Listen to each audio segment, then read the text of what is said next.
Hello, everybody. My name is Parfait Tokono, and I will present to you some work we are doing in my university about dual execution with Genode framework. It is not really related to microkernel system, but since we are working on a microkernel operating system, I think it is worth to come and present something about what we are doing. So it will be essentially about how we can run and rerun program or process in Genode with a new technique that I will present you in the following slides. So my presentation will follow this outline. I will give some introduction to the dual execution and comparison. After that, I will present what the technique we are applying to the subject, systematic process element replay. I will also talk about some possible usage and advantage that we have with the system, how we play with Genode framework, and the current state of the work, performance impact, and I will end by some remaining work that we'll see. So, for the introduction, DWC, as you know, is double execution with comparison. The main general purpose is to detect error and take action to recover. It is in the field of fault tolerance. This fashion of executing program may also be used for debugging or software verification and hardware testing, but in what we are doing, we are specifically doing it for fault tolerance. So generally, this double execution may happen in parallel. There are other people that do it simultaneously, but one execution bit delayed with first. But others can do it also in sequence. That is what we are doing here. And it also may happen at instruction level or at a set of instruction level. For what we are doing, we are specifically doing it for a set of instruction level. And to make it detect error, each execution must be deterministic. So we have to play the instruction. We take it again, the same instruction of the same data in the same environment. So we are guaranteed to have the same result. So we do comparison and see what if there was an error in one execution or not. So that is the basic idea. So other people have done something like that. You can see in the literature primary backup hypervisor based fault tolerance from Result, other virtual machine based security system that they call revert, and other fashion of doing it are hardware assisted deterministic replay from Montesinos. They call it Capo. If you want to, there are some references that you can consult. So concerning what we are doing, the basic idea is to apply the dual execution to a set of instructions, and we also take in account some limit of time. That is, our dual execution must not exceed some time limit. So we have to hold also this constraint. So to achieve this goal, what we are doing is essentially to modify the kernel of an operating system. In this case, we are modifying the kernel that Genode use in x86 hardware, that is Nova. So we are modifying the Nova kernel so that for each process, the kernel divides the process in short processing element that we call PE. We run them twice and make the comparison between each running results. So if sorry. So if the comparison is the same, the results are the same, so we consider that the execution was okay, they match, and we can proceed to the next processing element. If a hardware error happens during one of the execution, so surely one of the execution will be different from the other, so and the comparison will not be the same. So we consider that there was a problem and we have to restart the same processing element.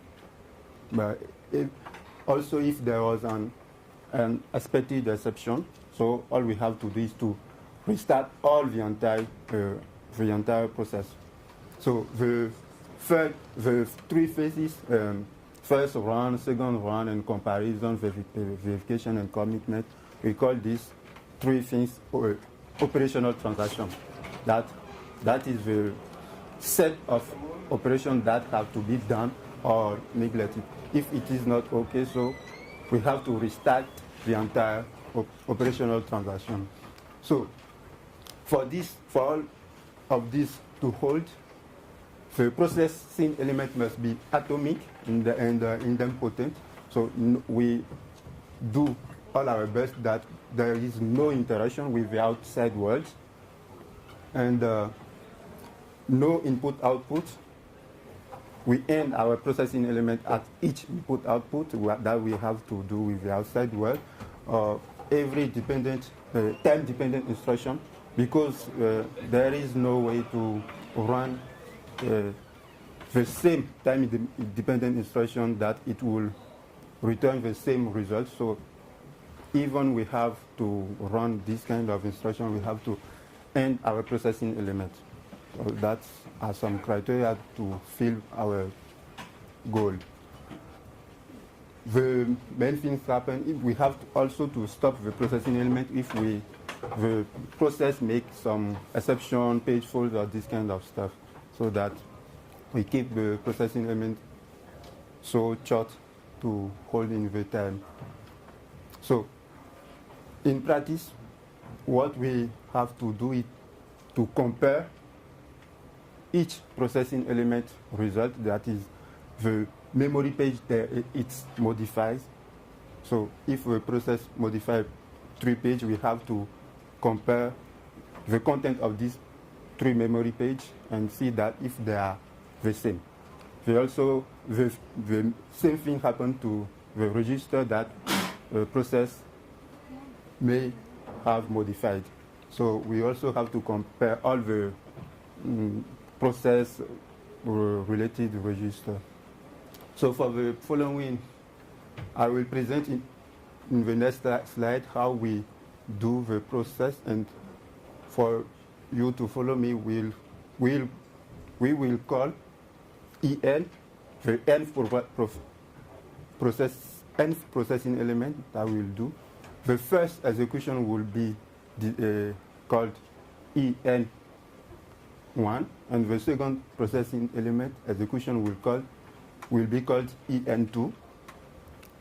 About memory pages, we'll call PM1, the modified PM page during the first execution, and PM2, the modified page in the second execution. So how we do it? Before the first execution, we save all the register. We also save all the memory page that the process may modify during its execution. So to keep trace of all modified process page, we set all the memory page read-only, and so that if the process tries to modify the page, it will fault in the kernel and will treat these faults. So during the first execution, we try to construct the set of accessed or modified memory page, and we keep it in a list so that at the end of the 2 executions we will make a comparison. We will do the comparison. So essentially, And after the first execution, we also have to flush the cache so that the processor will need to fetch the data from the main memory, so that it will not use data that it has kept in its cache during the first run, so that all the data he will work on will be fresh data. So at the end of the second run, we make the comparison, and as I said, just as I have just said, if everything is okay, we can proceed to this following processing element. And if there is a problem, we just have to restart the same operational transaction until there is no error. So I may recall that the error I'm talking about, that transient error or soft error that may appear in the CPU register, and after some rewriting in the register or cache, this error may disappear. So to do this work, it's happened that we will have to make, for each page that the process will modify, we have to make 3 copies for each page. The same thing for the comparison. We'll also do comparison. And sometimes we notice that during its execution, the process may modify up to 10 memory page or memory frame. So we have to do all this comparison in the time limit that we must not exceed. And also, we must also keep to the operating system to respect its service constraints about application. So there is a lot of work to do in the kernel, but also real-time constraint must be met. So now, this technique of dual execution has already been applied. A question? Yes, I've got a question. Okay. Are you limiting the number of pages changed per transaction? Like if you try to reach 10, are you going to stop the process of the coming down? No. The process can change its page, and when it does some specific exception not related to our technique, so we will end the transaction. But if it is to start the process, we set all its page to read only. If its access is for this kind of page, there is no problem. So we will give this page back to it so that it can continue its work. So basically, this idea has already been applied to a simple process running on bare metal machine without any operating system in 1911. And there is also another work that another PhD student is doing to put this technique to operating system. But concerning Genode, what we are essentially trying to do is to try this concept on virtual machine support, so that we'll see if we can do all this stuff in the kernel while supporting virtual machine service. So one concern is about how we stop the processing element. We said that we have time constraint. So if the process release the CPU from its own, that's okay. From its own, that may happen when the process makes a system call, for example. So we'll stop the processing element. Or when it's faults, it wants to access a new page that he needs the kernel to give it, or pager, a memory manager to give it. So we will start the process. We will stop the processing element. But if the process do a lot of work without releasing the CPU, when the time limit is exhausted, we have to stop. We also have to stop the process, and this we do it by issuing a timer interrupt, so that we could hold in the time limit. So that is basically the idea how we manage to make our processing element not exceeding the granted time limit. So when we apply it to Genode, we are essentially interested in 3 questions. The first is it possible to do it like that for virtual machine running on a microkernel system like that? Essentially, we will also want to measure the performance impact that this fashion of executing process will have on this kind of system. And also, we will try to reduce, to shorten the time, the granting time, until we can find the maximum time that we cannot exceed. That is, maybe we'll find 10 microseconds. All our operational transactions must hold on in 10 microseconds, or maybe 100 microseconds. We don't know. So when we'll be exercising the system, we'll find what is the maximal time limit that we can hold, so that all the system may continue running normally. So basically that are the 3 questions.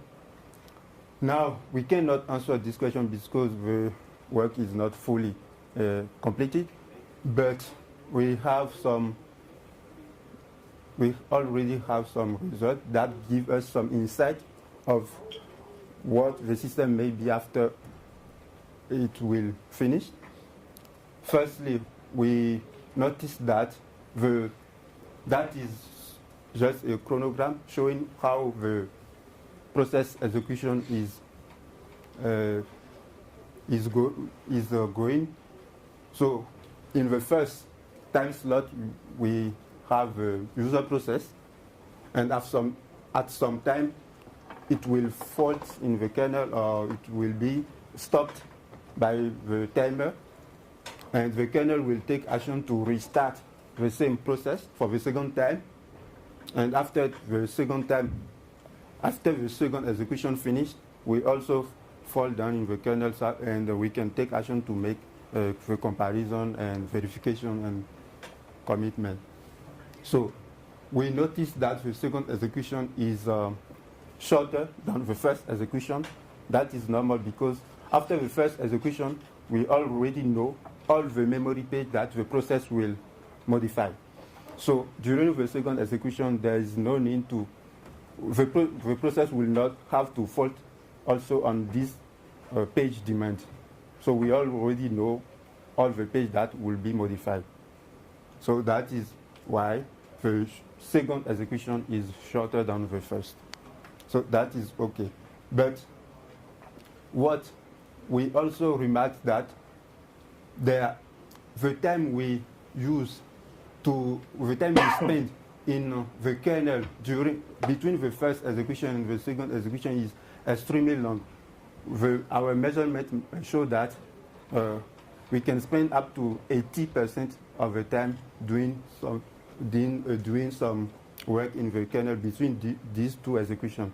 And after we investigate, we find that it's essentially about the cache flushing. Now our cache flushing mechanism takes a lot of time to finish. So that means that in the future work, we have to find a better way to optimize this cache flushing mechanism.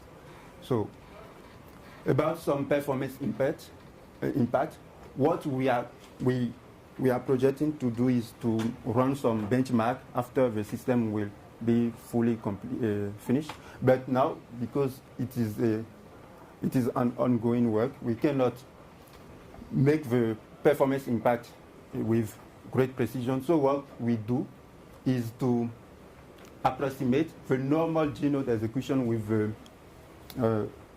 second one. Since the second one is executed without any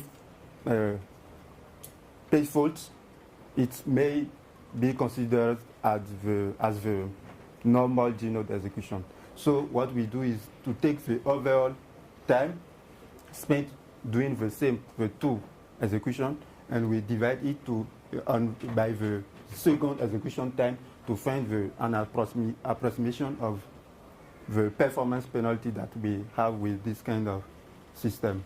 So that is the simple formula we use. And we find that for the worst case, that happens during the initialization system booting time period. We find that the overhead could go up to 3,400%. That is very, very huge. But if we remove the time spent in cache flushing, we find that there is a more acceptable performance overhead. So when we remove this time, we find that the first execution can take only 40%. The second execution is about 13%. The restart time between the first execution and the second execution is about 13%, and the verification time is only about 28%. So with that, we can say that when we will optimize the cache system, there will be a more acceptable performance impact. So the same thing is when we stop.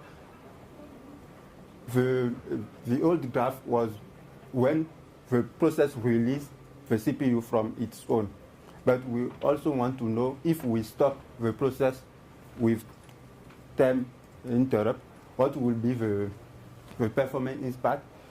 And it is the same, approximately the same.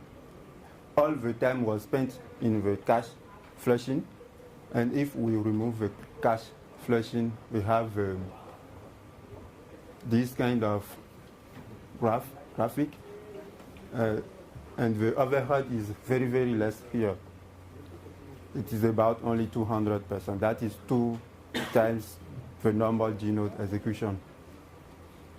So, and maybe I must also say that when we have to stop the process, since we don't know, when we stop the process, we have to know at which instruction it stops.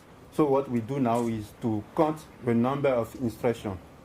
And for this, we use the Intel instruction counter feature that exists in every CPU. For what we are doing, we see that the Intel instruction counter is not so precise, or there are some parameters that we must take into account to find the exact number of instructions. But if we use, instead of using Intel, if we use AMD, it is more precise. That is what we noticed now, but we are working on Intel CPU for now. And other problem that we have now, it is about some randomly page fault that happen after the system is fully initialized. We don't know how these page faults appear now, but in the future we will also investigate those problems. So essentially what we are going to do in the next future work is to try to understand the page fault cause, optimize the cache flashing system and try to finish the work with virtual machine support so that we can handle more heavy tasks, I think, like running all his list scenario with Linux running in Genode, running on a special Nova kernel, DWC featured Nova kernel. So that is the current state of the work. It is not already finished, totally finished, but that is where we are now. So if you have any remarks or questions, I'm at the end of the presentation. Yeah. Very cool.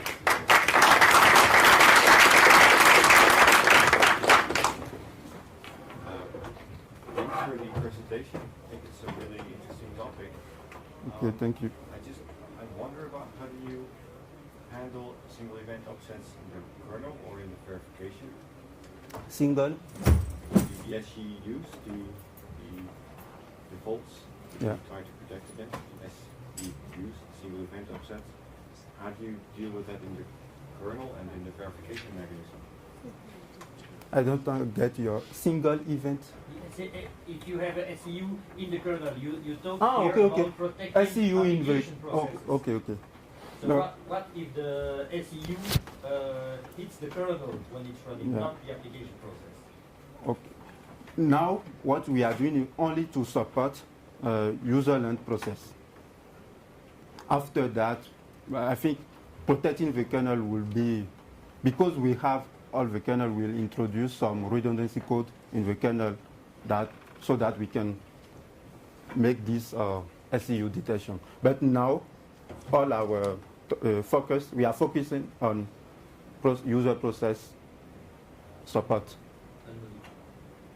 So you expect that the modification of the kernel will be a bigger problem? So your focus is now on the bigger problem, am I correct?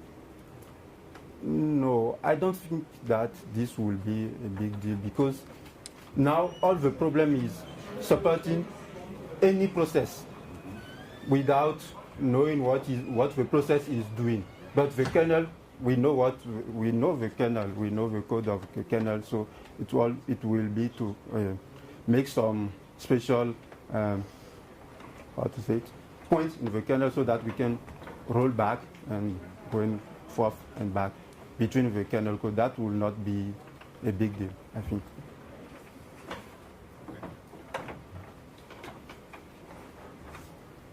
Yeah. These transients errors that you mentioned, how often have you seen them?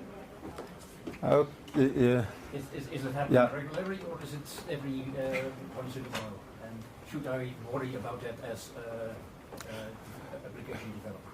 yeah, some studies have shown that this kind of error may happen with a probability loss or Poisson probability loss, but that is why we are limiting in the time, so that the time constraint is there to guarantee that there is only one error. Because if we have two errors, we cannot manage to see.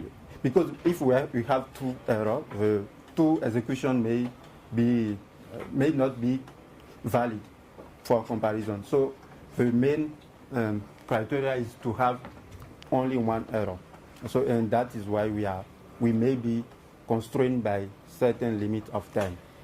Yes, this kind of error, they are not regular. They cannot happen regularly. They don't happen regularly. But in some time constraint, we may be sure that maybe for 10 microseconds or something, 100 microseconds, we may be guaranteed to have only one error. So in this kind of situation, we may use this technique to detect and correct this kind of error. Okay, thank you. Thank you. Yeah? I'm wondering, have you actually physically observed some errors? No, not yet. So No. have you at least tried to inject some errors? Yeah, that is all. That is what we'll do at the final stage. When we will finish, we'll try to inject some experimental error to see how the system resists this kind of error. I have a related question. Yeah. It's not from me personally, but from Jakub Yamar, who's looking at the live stream, and he wants to know if you have looked into the hardware mechanisms for fault detection and recovery features like they do in the Solaris fault management framework.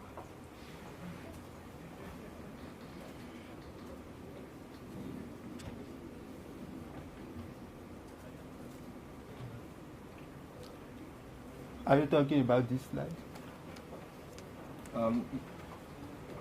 I don't know exactly. He just wants to know if you have looked into the hardware features to detect failures like machine check exceptions that tell you about memory Other errors. features are okay.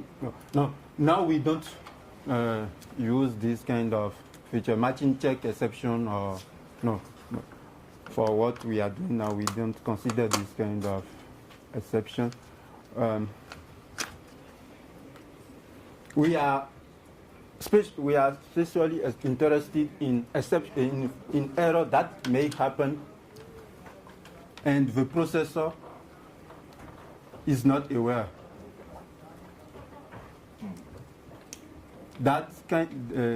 We are interested in this kind of error that may corrupt the content of a register or a